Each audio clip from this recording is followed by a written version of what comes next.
Aikido klub Musashi je u subotu proslavio 25 godina postojanja. Znači, klub sa jako bogatom tradicijom, jedan od najstarijih Aikido klubova u Srbiji i u bivšoj Jugoslaviji.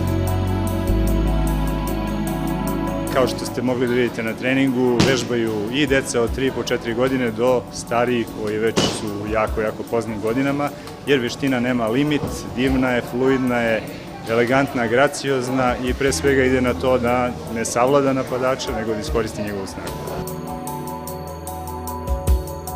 Aikido kao borilačka veština je nastao 30. godina prošlog veka. Osnivač je bio Morihei Ueshiba, jedan sjajan japanski majstor, vrhunski učitelj, ali kao i u svim drugim borilačkim veštinama postojali su posle njegove smrti pravci koji su se razvijali u odnosu na njegove učenike.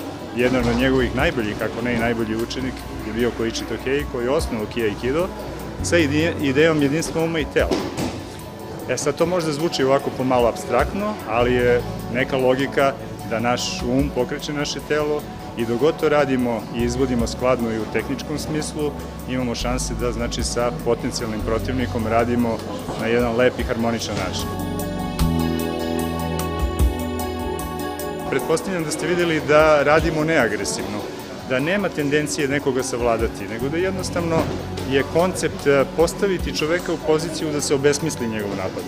To je zaista vrhunac borilačke umetnosti, jer Aikido je pre svega umetnost, nije, znači, što kažu, sport. Koje je najidealnije vreme da se krene na trening? Uvek. Zašto?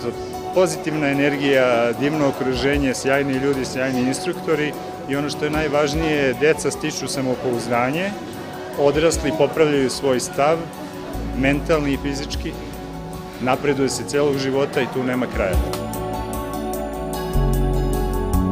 Ove tehnike koje smo mi radili su veoma harmonične i lepe i nemaju za cilj da povrede napadača, ali videli ste da je itekako važno poznavati veštinu padova ili ono što Japanci zovu Kemi Undo. Tako da možete samo da pretpostavite kako bi se snašao neko koga bi bacili na taj način negde na tvrdu podlogu. Ali Aikido je jedna od najefikasnijih borilačkih veština upravo za sisteme samoodbrane, za vojsku, policiju. Ja sam konkretno radio mnogim službama obezbeđenja, vojsci i policiji obuku, ali onda prilagođavam tu obuku onome što je njima potrebno. Ovo je ipak nešto što Japanci zovu do, Aikido, put, način, metod, filozofski pravac, nešto što nema kraja.